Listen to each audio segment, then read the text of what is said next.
Welcome back. We're covering the Hunter Biden laptop story with the woman herself who broke it, a fellow Canadian and who now resides in America, Emma Jo Morris, who's a politics editor at Breitbart. Thanks again for joining me, Emma Jo. And what a great descriptor of how you ended up in possession of some of this evidence from Hunter Biden's laptop. And you said just before commercial break, like this seemed so strange, like it almost wasn't true, or this doesn't make any sense, something out of like a fiction movie. What did you see, and did that help corroborate that this in fact was factual?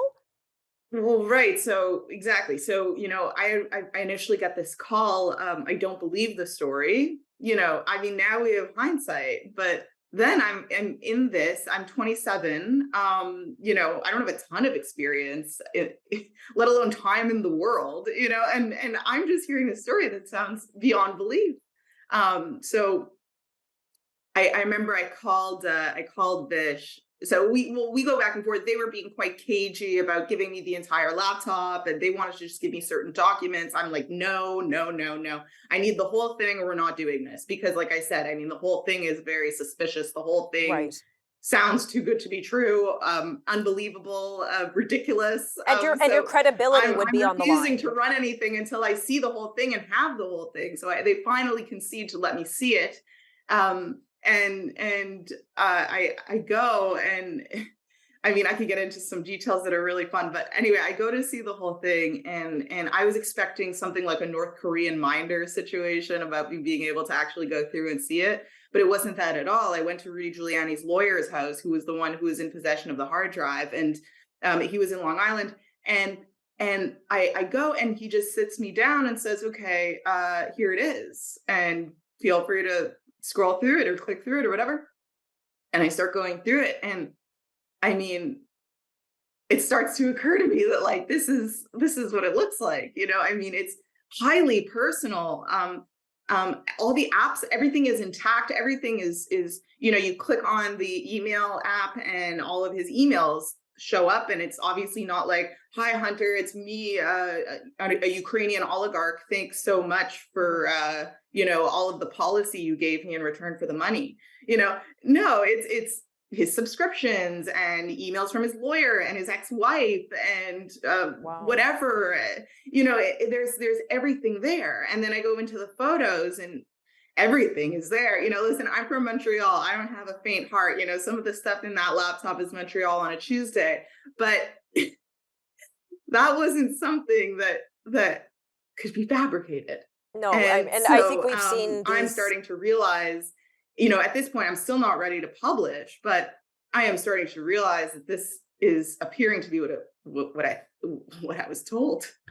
And we're not showing the photos, but I think many of us have seen these infamous photos. Alleged prostitutes, drug use. Um, but you talk about the emails, and you mentioned oligarchs, and I think what people do in their private lives, whether we consider it moral or questionable, Whatever. is one thing. But when we get to Yeah. but this is then Vice President Joe Biden's son, and then he's running for president. And when we get into the ethics of potential dealings, business dealings abroad, especially with a family member, and how they might implicate the vice president. I mean, that's where many red flags go up for Americans and heck, even Canadians here. So, what did you Well, right. see And with and that? listen, like, I wasn't concerned with his person. I could not listen. I don't care. And I'm not the kind of person that moralizes about these things. I don't care. I wasn't born yesterday. I know that these things happen, and it's none of my business, to be honest. I don't feel anything about that. Whatever. But and even him in his business, I don't care. If you look at what I reported at the New York Post, it's very simple, and it's very specific and narrow. It's everything that pertains to Joe Biden that's on there. Mhm. So if you look at my reporting, what I originally reported in October of 2020, uh, you may not have seen it because some of the big tech bosses decided that you wouldn't. But And if I you want to go go to the into New that York later. Post and read it, it is all about Joe Biden. That is the only thing that I cared about as an editor at that time. We are a month away from an election, less. Like, at that point, we were like 3 weeks away from the election. And nobody cares about Hunter, and everybody knew that he was sketchy, and everybody knew that he was a consultant, and that he was sketchy in that. And I mean, okay, yeah, it's relevant, but not as relevant as Joe Biden.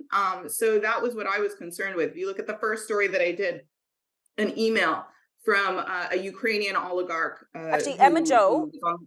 we got to cut to commercial break. I'm going to pause you there, but when we get back, we're going to pick up more about what was so questionable and potentially unethical in the laptop and its findings. We'll be right back.